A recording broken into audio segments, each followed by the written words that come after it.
Hello everyone, मैं अभिषेक कुमार और आज के लेक्चर से हम स्टार्ट करने जा रहे हैं मैकेनिकल प्रॉपर्टीज ऑफ मैटर। तो मैकेनिकल प्रॉपर्टीज ऑफ मैटर में पहला टॉपिक जो है वो है इलास्टिसिटी।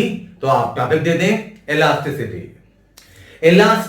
इलास्टिक ये शब्द अपने आम जीवन में इस्तेमाल होने वाला शब्द है ना। इलास्टिक शब्द अपन कितने बार इस्तेमाल करते हैं, कपड़ों में, पैंट में वगैरह में इलास्टिक वगैरह लगाते हैं अपन। इलास्टिसिटी है क्या? बेसिकली जैसे मान लो कि एक रबर का बॉल है, उसे कंप्रेस करेंगे अगर अपन तो उसकी शेप डिफॉर्म होगी, है ना, थोड़ा पिचकेगा वो। लेकिन जैसे आप छोड़ देंगे इसे तो ओरिजिनल वापस अपने शेप में आ जाएगा। इसी कहते हैं इलास्टिसिटी।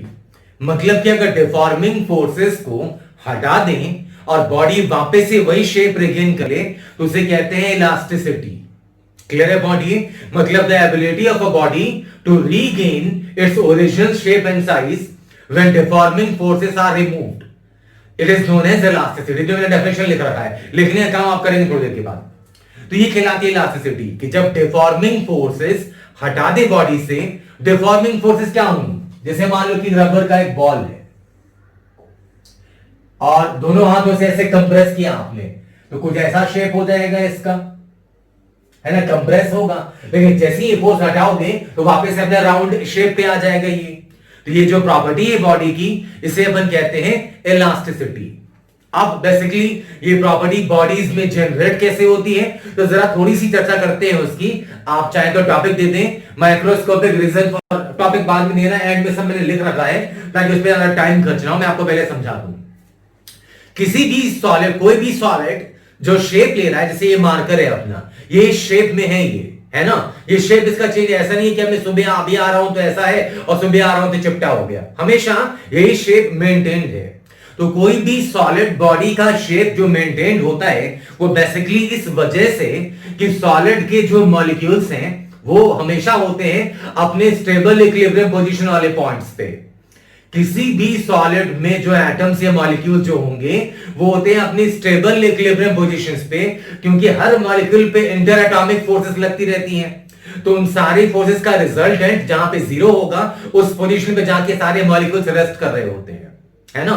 जैसे मान लो इसमें यहां पे कोई मॉलिक्यूल है, कोई भी मॉलिक्यूल है, तो इसके सराउंडिंग जो मॉलिक्यूल्स हैं वो फोर्स लगा रहे होंगे, जैसे अपन इंटर एटॉमिक फोर्सेस या इंटर मॉलिक्यूलर फोर्सेस बोलते हैं। तो इन इंटर मॉलिक्यूलर फोर्सेस की वजह से कोई भी मॉलिक्यूल वो पोजीशन तैयार करेगा जहां पे रिजल्टेंट फोर्स जीरो हो, मतलब इक्विलिब्रियम पोजीशन का पॉइंट। ठीक है। अब डिफॉर्मिंग फोर्सेस लगेंगी, जैसे आपने ये फोर्स लगाया, कंप्रेस किया, तो डिफॉर्मिंग फोर्सेस अगर लगेंगी तो हर मॉलिक्यूल अपने इक्विलिब्रियम पोजीशन से डिस्प्लेस होगा। डिफॉर्मिंग फोर्सेस लगेंगी तो हर मॉलिक्यूल अपने इक्विलिब्रियम पोजीशन से डिस्प्लेस होगा। तो जैसे ही वो इक्विलिब्रियम पोजीशन से डिस्प्लेस होगा तो रीस्टोरिंग फोर्सेस लगनी स्टार्ट हो जाती हैं। ये कुछ वैसे ही हैं जैसे स्प्रिंग ब्लॉक सिस्टम्स में, कि जैसे स्प्रिंग ब्लॉक सिस्टम है अगर आपके सामने ये, अब ये ब्लॉक रेस्ट में है, कोई फोर्स नहीं लग रही, लेकिन जैसे इसे इक्विलिब्रियम पोजीशन से आप डिस्प्लेस करेंगे, थोड़ा सा भी इधर लेफ्ट राइट कहीं भी डिस्प्लेस करेंगे अगर, तो स्प्रिंग की फोर्स जनरेट होगी, रिस्टोरिंग, और बॉडी ये पार्टिकल ऑसिलेट करे। ये एग्जैक्टली यही होता है सॉलिड्स में भी, कि अगर डिफॉर्मिंग फोर्सेस लगती हैं तो हर मॉलिक्यूल अपने इक्विलिब्रियम पोजीशन से डिस्प्लेस होगा, तो रीस्टोरिंग फोर्सेस जनरेट होंगी एग्जैक्टली वैसी जैसे स्प्रिंग ब्लॉक सिस्टम्स में होता है। और इन रिस्टोरिंग फोर्सेस की वजह से मॉलिक्यूल जो है अपने इक्विलिब्रियम पोजीशन के अबाउट ऑसिलेट करना स्टार्ट करेगा। लेकिन प्रैक्टिकली जितनी भी ऑसिलेशंस होती हैं सारी की सारी होती हैं डैम्प्ड ऑसिलेशंस, मतलब जिनका एम्पलीट्यूड टाइम के साथ कम होता जाता है, एनर्जी कम होती जाती है, सस्टेन नहीं होती। तो जैसे ही आप डिफॉर्मिंग फोर्सेस को हटाएंगे तो इंटरनल फोर्सेस की वजह से, रीस्टोरिंग फोर्सेस की वजह से मॉलिक्यूल सारे अपने इक्विलिब्रियम पोजीशन के अबाउट करने लगेंगे ऑसिलेट, और टाइम के साथ ये ऑसिलेशन डैम्प होगा और धीरे धीरे फाइनली वो मॉलिक्यूल अपने इक्विलिब्रियम पोजीशन पे फिर से लौट आएगा। तो ये है माइक्रोस्कोपिक रीजन इलास्टिसिटी का। इसमें बहुत डिटेल में जाने की जरूरत नहीं है। मैकेनिकल इंजीनियरिंग जो पढ़ने को आपको मौका मिलेगा इंजीनियरिंग में, तो वहां पे डिटेल में और एनालिसिस करेंगे। फिलहाल अपन जान लें दो तीन बातें कि हर सॉलिड का जो शेप होता है वो इसलिए होता है कि जो उसके मॉलिक्यूल्स हैं वो होते हैं इक्विलिब्रियम पोजीशन पे। पॉइंट नंबर 2 कि अगर डिफॉर्मिंग फोर्सेस लगेंगी तो मॉलिक्यूल्स अपने इक्विलिब्रियम पोजीशन से डिस्प्लेस होंगे। अगर मॉलिक्यूल इक्विलिब्रियम पोजीशन से डिस्प्लेस होंगे तो रीस्टोरिंग फोर्सेस जनरेट होंगी, जिसकी वजह से वो लाना चाहेंगे मॉलिक्यूल के इक्विलिब्रियम पोजीशन पे।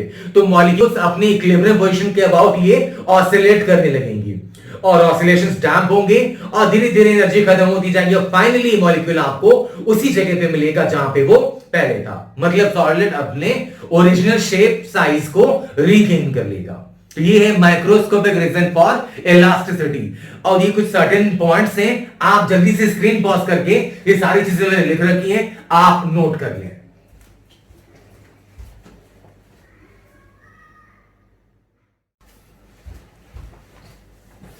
अब डिस्कशन शुरू करते हैं अपन के इलास्टिसिटी के नजरिए से बॉडीज कितने तरह की होंगी। तो बेसिकली 3 तरह की बॉडीज होंगी इलास्टिसिटी के नजरिए से। पहला परफेक्टली इलास्टिक।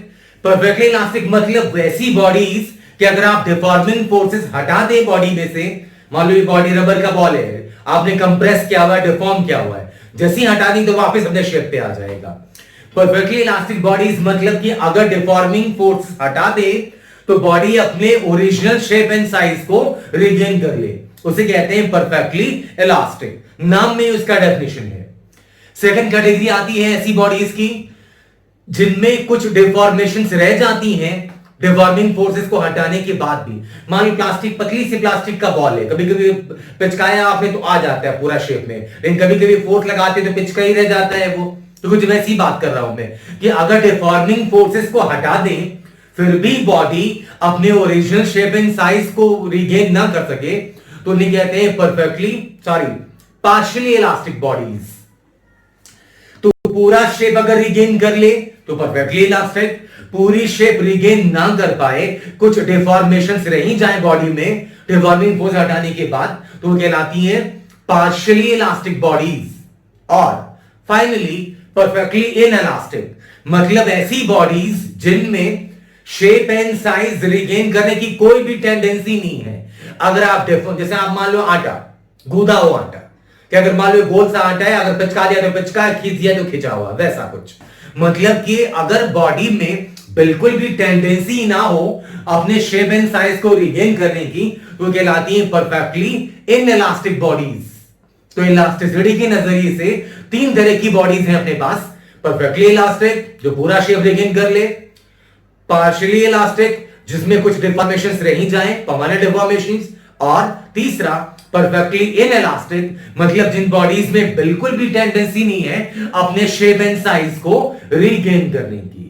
तो ये है 3 कैटेगरीज इलास्टिसिटी के पॉइंट ऑफ व्यू से। तो डेफिनेशंस मैंने लिख रखे हैं, इसलिए बोल देना ही मेरा काफी था। लेकिन ऐसे बच्चे भी होंगे जो शुरू से फॉलो कर रहे हैं लेक्चर और नोट्स वगैरह भी बना रहे होते हैं, तो मैं डिटेल में सारा कर रहा हूं जैसे मैं क्लासरूम लेक्चर्स में करता हूं, एग्जैक्टली वैसे ही।